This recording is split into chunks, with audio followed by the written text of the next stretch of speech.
These are the notes for land use, which is including chapter 13, but it's also including a little bit of 11 and 12. It's kind of all the ways humans can use land.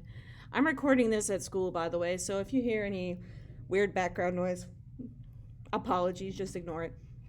So we already did agriculture before we changed trimesters.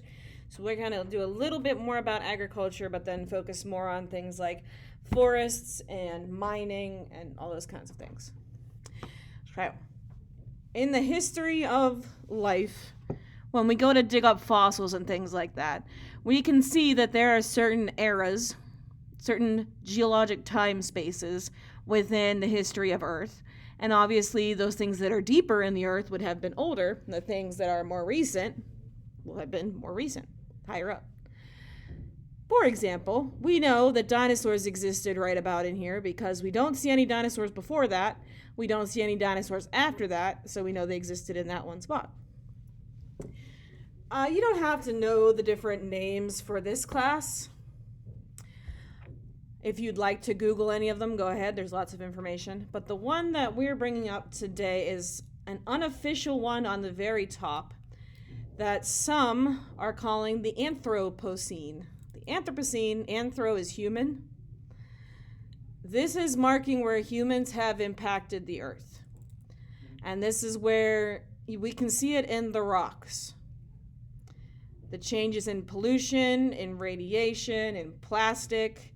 We can see it showing up in some of the rocks. Now, it's called unofficial because most geologists are only looking at things that happened in the past. So since this is still happening, it's kind of like, maybe it's not really official. But we can definitely see, even in the rocks, that humans have been impacting land, at least since the 1900s-ish, since we started the Industrial Revolution about the timeline. So what are we talking about when we mean land use? We are referring to farms, but this also includes any time that humans manage or modify land. So agriculture, anytime we build a building or a road or anything like that. Landfills for garbage. We are going to save landfills for a couple chapters away from now because that's going to be all about waste and waste management. We'll talk about that later, but that is technically included in land use. Mining, recreational things, or anything humans would have touched about the land is land use. So at least in the United States, there are 5 groups, categories of land that are public. This is for the federal government, for the whole United States. We have a category called rangeland, which is grassland, like you think out in the prairies in the middle of the United States. That's where we have livestock animals that can graze. National forests, there's a difference between these things. National forests are when we are trying to protect the trees, yes, but we're also trying to ensure that humans can access it for activities. So there are trees there, but there's also like hiking paths and campgrounds and places you can fish. So it's not just the forest and giving humans a way to access it. A national park, on the other hand, is focused on keeping everything exactly as it is. So we're not taking away anything. We're not adding any roads or paths or anything, houses, nothing. We're keeping that land exactly as it is with all its animals and plants. That's a national park. A national wildlife refuge is we are protecting that certain area for a certain kind of wildlife. I think Yellowstone Park kind of also acts as a wildlife refuge for some animals, but you definitely see a lot of wildlife refuges in Africa. Like there are whole areas of land set aside that are meant to protect rhinos or elephants, and they like keep them in that one little area so other people can't hunt them. And the last category is just wilderness. We're not trying to modify it. We're not looking at it, just there. It's the outside. We are trying to just keep people out of it. It's its natural condition. Things are going to come and go as they will. The plants and animals just do their own business. We're not trying to change anything. Those 5 are federal laws or United States laws. Smaller areas are controlled by state laws or maybe by local, like city, county laws. There's a bunch of them. I mean, I tried to give us some examples and I just ended up getting a headache trying to figure out all the legal language that was happening. You can go and Google it if that's your jam. Go ahead and do it. Federal land falls under what is called the Bureau of Land Management. But then each state has their own department of people who are working to do different things, and they have different categories of different land. So there's codes to follow for all of these. There's like different kinds of codes for building homes versus building industrial buildings versus building a park. So that's all legalese that you can get into if you want. There's tons of laws out there that exist. Farms, just to remind us. There is farmland, which is called arable land, land that you can grow crops on. And there is pasture land or range land. They're kind of the same thing, it just depends on which place you're looking. Pasture land or range land is areas where animals can feed, like open fields where you can send your cows and they will eat. About 40% of all the land on earth is farms. We kind of already talked about farms before break, so that's about all we're going to say with that. But we will roll into pesticides, which we kind of brought up before, but we just kind of mentioned it and moved on. A pesticide, if you see the side, C-I-D, it means something is killing something else. So like a pesticide is killing pests. A herbicide kills herbs. A rodenticide kills rodents. Get it?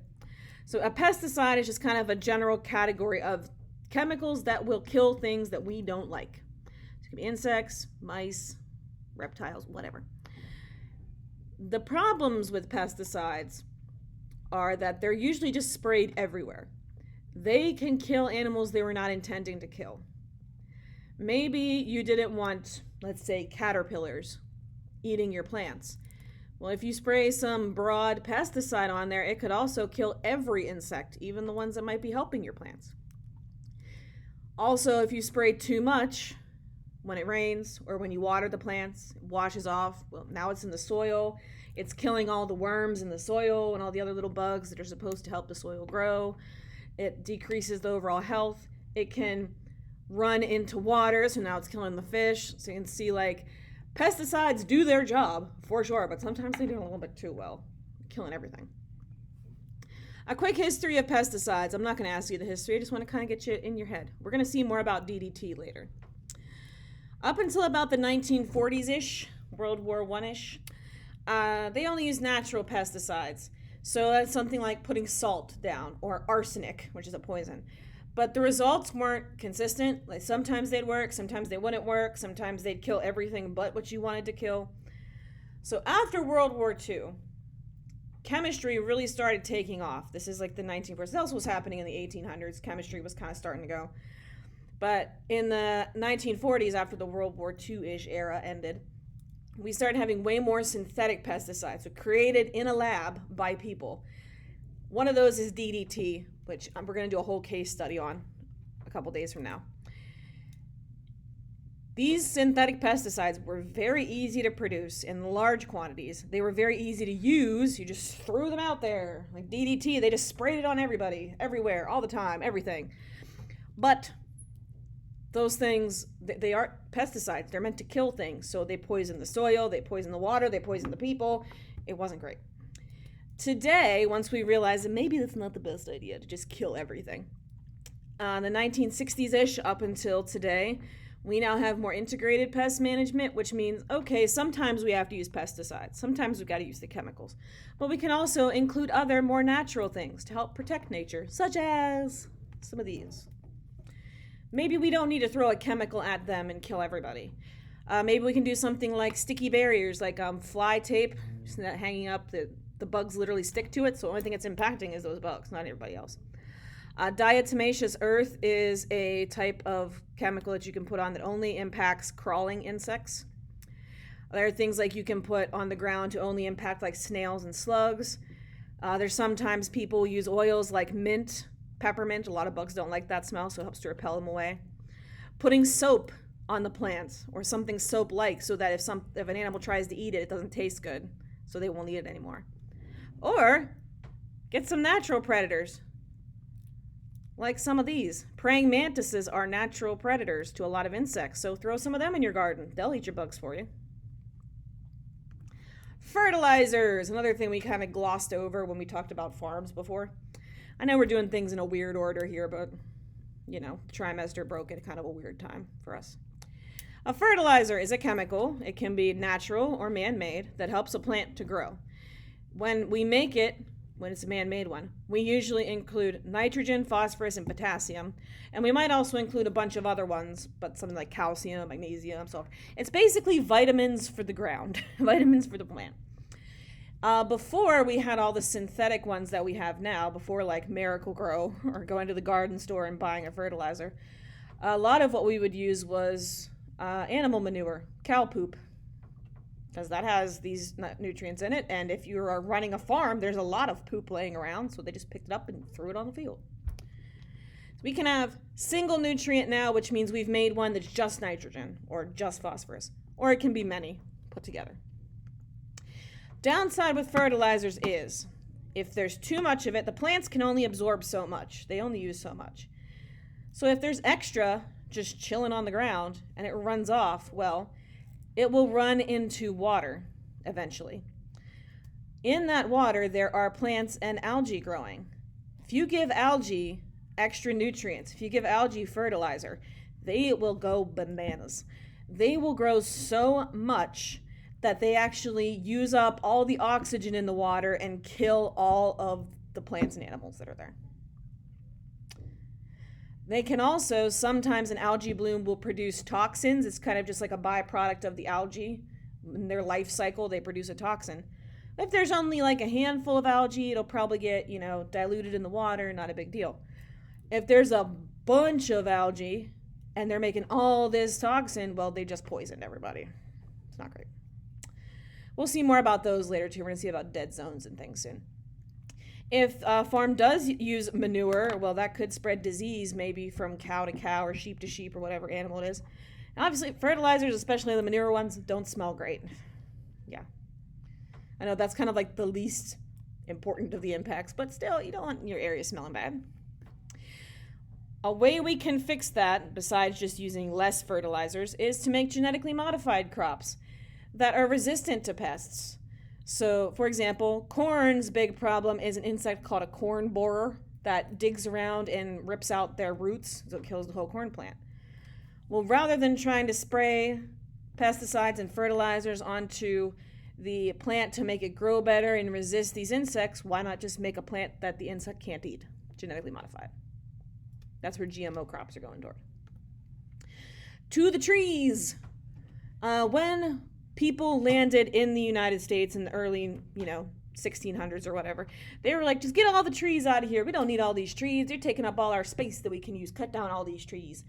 Well, when you take out all the trees, it actually causes more fires, more erosion and flooding, because now there's nothing, the roots of the trees aren't there to hold the soil in. So it actually caused a big problem. For example, in Pennsylvania, between the 1600s, when those people first arrived, up to like the 1800s, the amount of Pennsylvania that was trees, forest, went from 99% to less than 50% in like 200 years.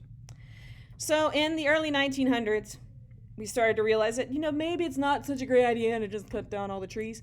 The U.S. Forest Service started working on that in the early 1900s. Deforestation, or cutting down the trees. Today, it's happening mostly in tropical areas. Partly because we want those trees, like there's special trees that only grow there, like rubber trees. Rubber comes from trees that only grow in tropical areas, so we're going to get them. But we're also trying to build new homes and buildings for people, causing new roads. Usually the method that they use in tropical areas is slash and burn, where they literally cut it down, then burn it. Negative impacts, it destroyed that whole ecosystem. So now everything that was living there is no longer there. It's reduced biodiversity, so it can't survive as well. Since those trees are no longer there, they can't take carbon dioxide out of the atmosphere, so that increases more of it, which we'll see about when we do global warming and air pollution later. When there's no tree roots to hold the soil in, it's more prone to erosion, so all that soil washes away and we can't use it for anything anyway. Here is a map. 1600s, 1800s, 1900s. You see how the dark area were forests. Not so much anymore. There are a lot of places in the United States and in other countries that are working actively to protect the forests that they have. First of all, a thing that we're doing a lot in the United States is removing invasive species. Sometimes plants just kind of end up being in a place where they shouldn't be. There's maybe trees or bushes, shrubs, flowers that are not native to Pennsylvania, so they get rid of them. Integrated pest management, so not trying to kill everybody with pesticides, only killing what you need to maybe protect the trees. Making sure the trees are harvested in a responsible way, so you only take a few trees at a time, not like cutting down the whole forest. And try to preserve areas, especially in places like Asia and Africa, that have a lot of biodiversity, have a lot of different kinds of animals. Protect them, protect their area. I know this one's very long. Hang tight with me here.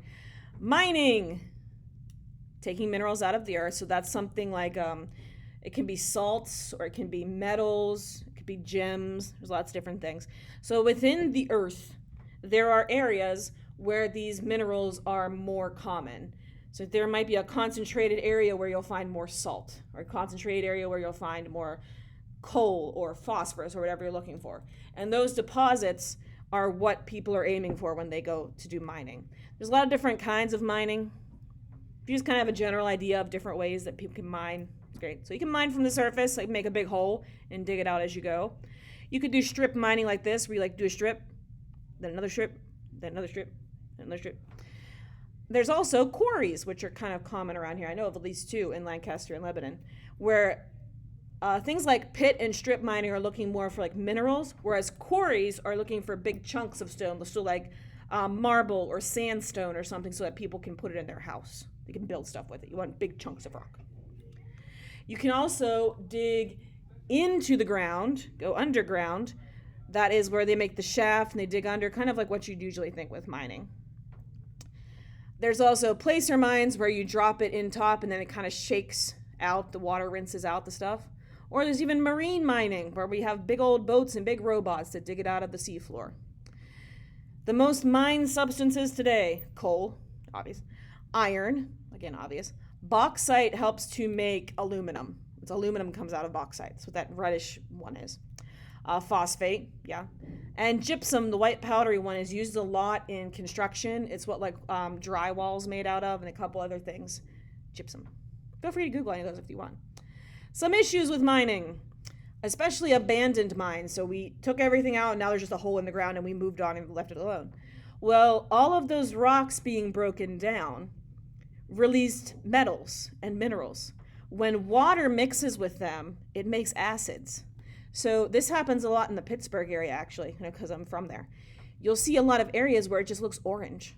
It's like, what is that? That's acid mine drainage.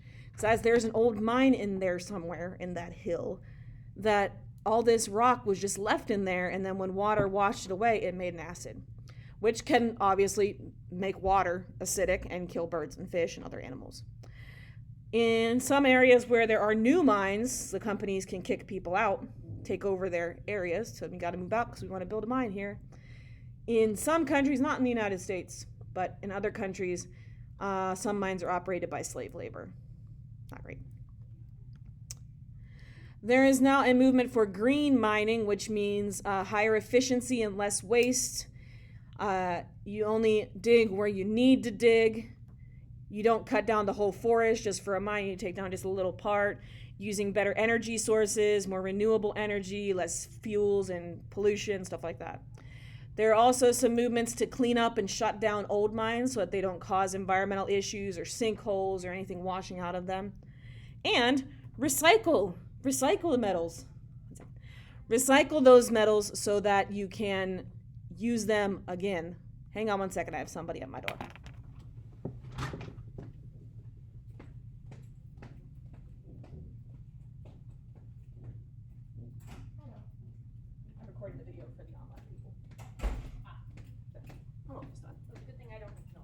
You're good. I'm almost done. Alrighty. Last bit here. These are very long. Yes. Last bit is urban issues. So, urban sprawl is when we build urban areas outward instead of upward, usually suburbs. Doing this is going to cut down a lot of trees to deforestation. Taking away all those trees and adding more human surfaces is going to cause more runoff because water can't absorb in there, and flooding, and obviously pollution from all those people and cars and things like that. Another thing that you could have from urban areas is heat islands. So natural areas tend to absorb heat more often, whereas human-made areas tend to reflect heat.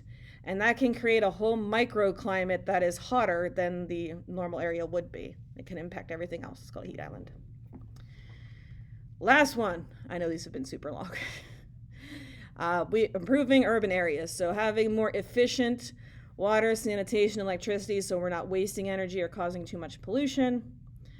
Stopping urban sprawl rather than building outward, build more upward. And adding in natural areas that can take in some of that heat, protect the trees, reduce pollution, and adding bridges across highways so that animals can cross and not become roadkill. All right. That's the end of it. That was super long. Sorry about that. There's a lot of stuff with land use. So we will have notes again probably in about a week or two. We'll have a bunch of activities about different kinds of land use coming up next. If you have any questions, let me know.